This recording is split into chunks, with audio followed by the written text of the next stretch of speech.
இன்றைக்கு மக்கள் செல்வாக்கு இழந்துட்டார் ஸ்டாலின் அவர்கள், இளைஞருடைய செல்வாக்கையும் இழந்து விட்டார். அதனால இப்பொழுது அறிவிப்பு கொடுத்திருக்கிறார். கல்லூரியிலே படிக்கின்ற மாணவர்கள், அரசு கல்லூரியிலே படிக்கின்ற மாணவர்களுக்கு லேப்டாப் கொடுப்பதா சொல்லியிருக்கிறார். தொடர்ந்து 4 ஆண்டு காலம் சட்டமன்றத்தில் அழுத்தம் கொடுத்தோம். அனைத்து இந்திய அண்ணா திராவிட முன்னேற்ற கழக அரசு இருக்கின்ற பொழுது, இளைஞர் புரட்சி தலைவி அம்மா இருக்கின்ற பொழுது அரசு பள்ளி படிக்கின்ற மாணவர்களுக்கு ஒரு விஞ்ஞான கல்வி கொடுக்க வேண்டும், அறிவுபூர்வமான கல்வி கிடைக்க வேண்டும். இதற்காக மடிக்கணினி திட்டத்தை கொண்டு வந்தார்கள்.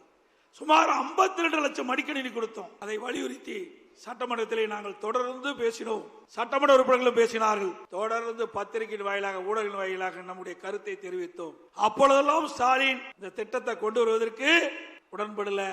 இன்றைக்கு மக்கள் செல்வாக்கு இழந்த காரணத்தினாலே, இளைஞருடைய செல்வாக்கு இழந்த காரணத்தினாலே அடுத்த ஆண்டு சட்டமன்ற தேர்தல் நடைபெறுகிறதை முன்னிட்டு 10 லட்சம் மாணவர்களுக்கு, அரசு கல்லூரியிலே படிக்கின்ற மாணவர்களுக்கு லேப்டாப் கொடுப்பதாக அறிவிச்சிருக்கிறார். மாணவர்களுடைய நலன் கருதி கொடுக்கல.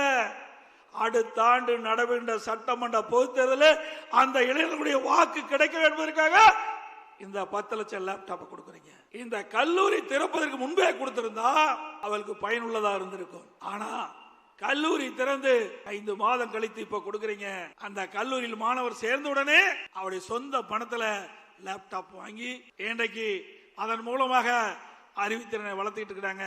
இந்த லேப்டாப் கொடுப்பதனால என்ன பயன்? எந்தி பாருங்க.